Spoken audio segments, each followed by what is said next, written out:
इंदौर के हाईकोर्ट में कांग्रेस के प्रत्याशी सुनील यादव द्वारा एक याचिका लगाई गई थी, जिसमें बीजेपी पार्षद द्वारा फर्जी डॉक्यूमेंट और ओबीसी का प्रमाण पत्र लगाए जाने की बात कही। कमलेश कालेराज, जिनको लेकर प्रमुख सचिव पिछड़ा और अल्पसंख्यक विभाग, प्रमुख सचिव सामान्य प्रशासन विभाग वार्ड 65 के भाजपा पार्षद कमलेश कालेरा, एसडीएम जूनी इंदौर सहित 9 लोगों को उच्च न्यायालय द्वारा कारण बताओ नोटिस जारी किया है। दरअसल वार्ड 65 से कांग्रेस के प्रत्याशी रहे सुनील यादव ने एक याचिका हाईकोर्ट में कुछ साल पहले लगाई थी। वार्ड 65 ओबीसी के लिए आरक्षित था।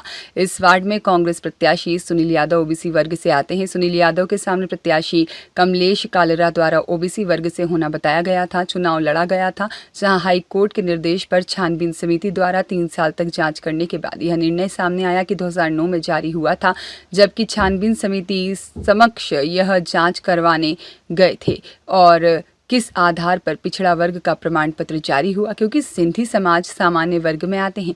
कमलेश कालेरा द्वारा सूची में कहीं भी सिंधी समाज का जिक्र नहीं किया गया है। वहीं पार्षद द्वारा फर्जी तरीके से लोहार होने के फर्जी प्रमाण पत्र जारी किए गए थे। छानबीन समिति द्वारा कमलेश कालेरा के पक्ष में फैसला दिया गया था, उसी के खिलाफ हाईकोर्ट में याचिका दायर की गई है।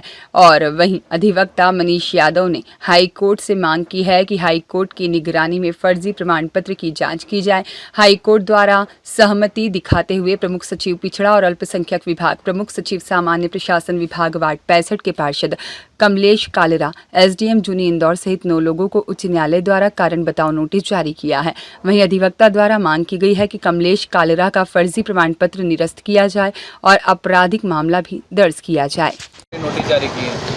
ये याचिकाकर्ता सुनील यादव की तरफ से हमने ये याचिका लगाई थी। पिछले 2-3 साल से वो संघर्ष कर रहे हैं। वो कांग्रेस के प्रत्याशी रहे थे वार्ड क्रमांक 65, जो कि ओबीसी के लिए आरक्षित था। और ये सुनील यादव जो ओबीसी वर्ग से आते हैं, ये इनके सामने जो कमलेश कालेरा जो तथाकथित अपने आप को ओबीसी बताते हुए प्रमाण पत्र प्राप्त किया था इन्होंने, और वो चुनाव लड़े थे, उसकी शिकायत की थी। उसकी शिकायत भी हाईकोर्ट के निर्देश में छानबीन समिति ने जाँच की थी, जो 3 साल की जाँच करने के बाद उन्होंने ये निष्कर्ष निकाला कि हाँ, ये 2009 में जारी हुआ था। जबकि हम छानबीन समिति के समक्ष ये जांच करवाने गए थे कि किस आधार पर ये पिछड़ा वर्ग का प्रमाण पत्र जारी हुआ है, क्योंकि सिंधी समाज जो है, सिंधी समाज सामान्य वर्ग से आते हैं। जो सूची है, शेड्यूल है जो ओबीसी वर्ग का, उसकी सूची में कहीं भी सिंधी समाज का जिक्र नहीं है। ये अपने आप को लोहार बताते हुए इसने प्रमाण पत्र जारी किया था। उसी के संबंध में जो छानबीन समिति ने इसके पक्ष में फैसला दिया था, उसके खिलाफ हमने ये पुनः याचिका हाईकोर्ट में दायर की और हाईकोर्ट से मांग की है कि अब हाईकोर्ट की निगरानी में इसकी जाँच की जाए और इसका जाति प्रमाण पत्र जो है ये फर्जी है, इसकी जांच नए सिरे से की जाए।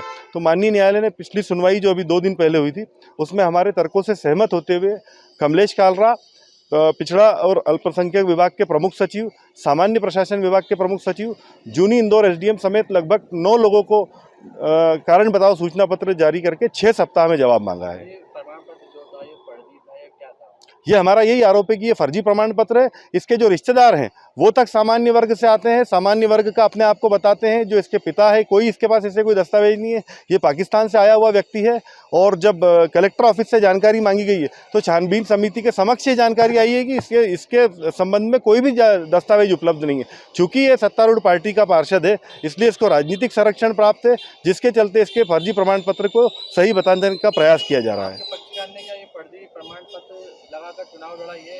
ये हमारा यही आरोप है कि इसने फर्जी प्रमाण पत्र लगा करके चुनाव लड़ा है। इसके प्रमाण पत्र को निरस्त किया जाए और उसके खिलाफ आपराधिक मुकदमा दर्ज किया जाए।